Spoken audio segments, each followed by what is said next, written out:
Welcome back. We're going to continue with Hitler's diplomacy here in this session. When we ended the last session, we were talking about the Munich conference or the Munich crisis. It refers to the same thing. You'll remember that Czechoslovakia was forced to surrender the Sudetenland to Nazi Germany. Neville Chamberlain's policy of appeasement comes into full play here.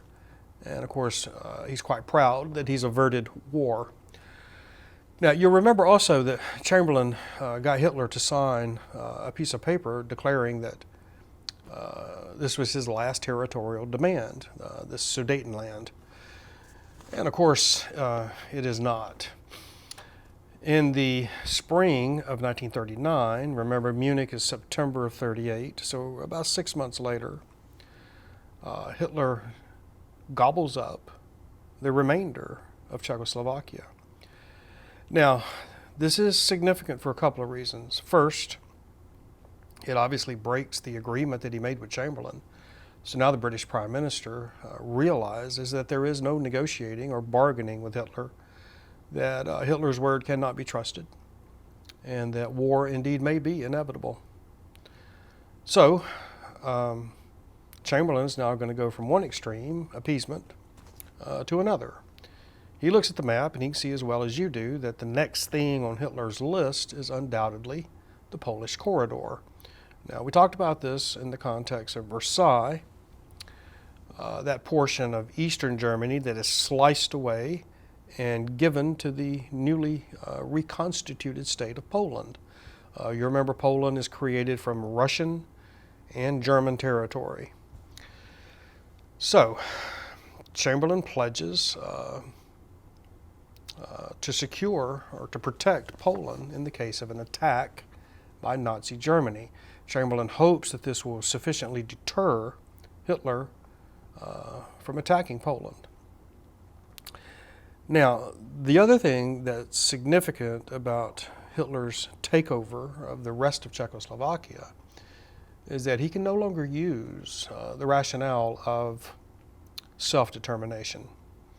Again, the Rhineland is German, right? The Anschluss, Austria, is German.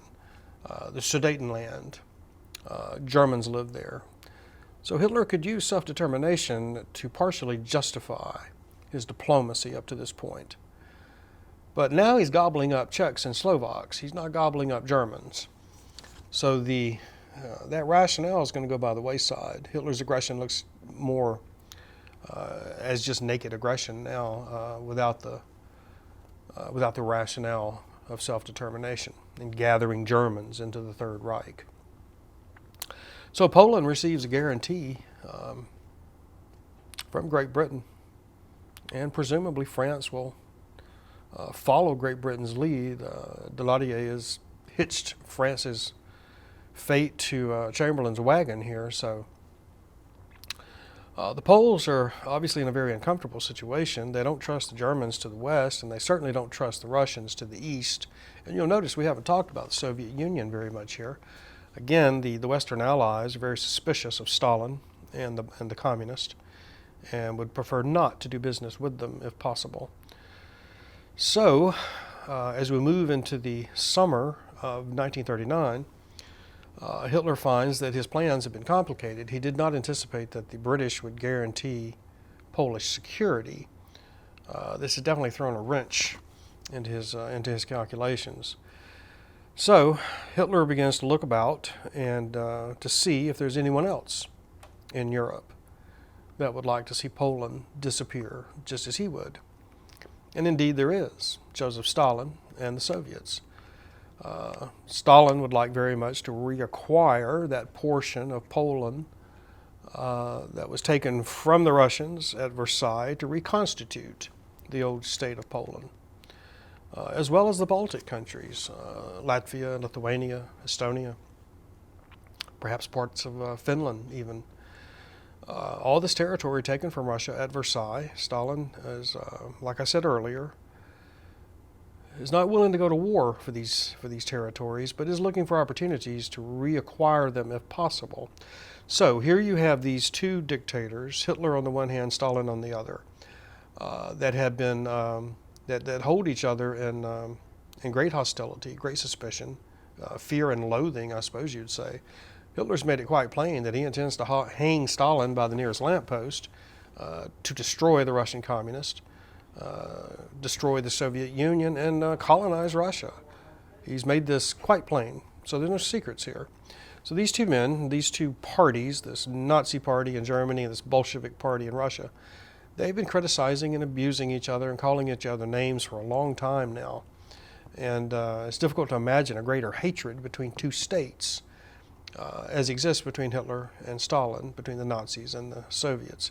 Yet, suddenly, these two bloody enemies have something in common, and that is the disappearance of Poland.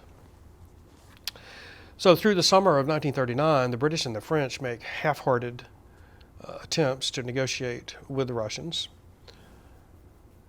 And Stalin sees that indeed it is half-hearted attempts. Hitler begins to make overtures to the Russians as well. And he sends his foreign minister, von Ribbentrop, to Moscow to negotiate perhaps the most infamous treaty of the 20th century, the Non-Aggression Pact between the Nazis and the Soviets, sometimes referred to as the Hitler-Stalin Pact, the Nazi-Soviet Non-Aggression Pact. Sometimes it's referred to as the Molotov-Ribbentrop Pact. These are the two foreign ministers that negotiate it. An incredibly significant treaty. And let me just go through the significances of this treaty.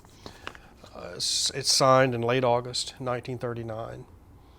It eliminates Poland. It divides Poland between the Nazis to the west and the Soviets to the east.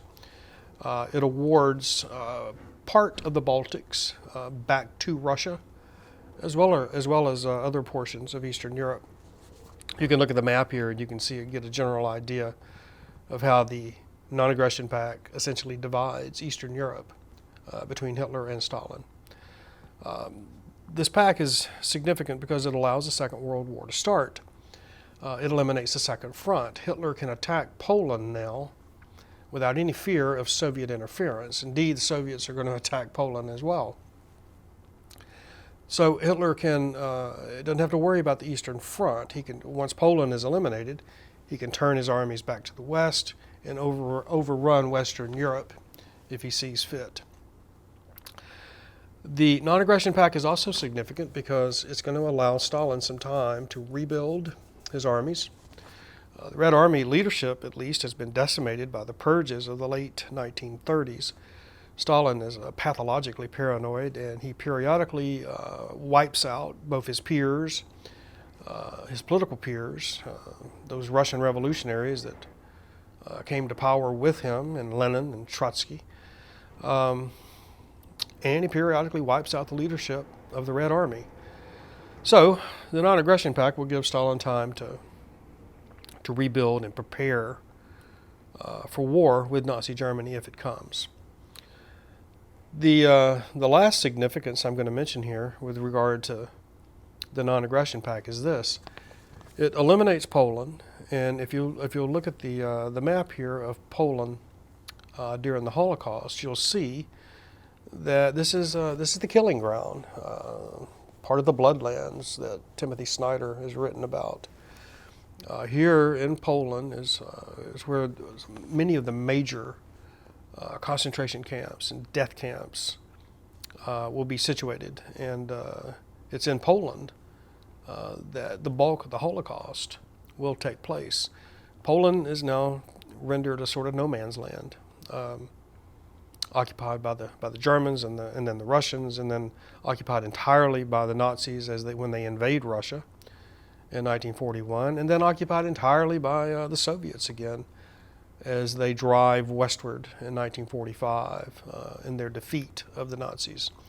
So Poland's in a very bad place geographically, surrounded by big, aggressive enemies. So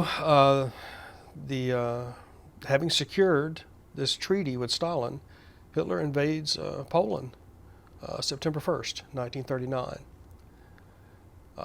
The British and the French issue ultimatums to Hitler demanding that he withdraw from Poland. He does not. And on September the 3rd, 1939, the British and the French declare war on Nazi Germany. And this, of course, initiates the Second World War in Europe. So we'll stop there, having gotten the war started. We'll talk about some decisive campaigns in our next lecture. Thank you.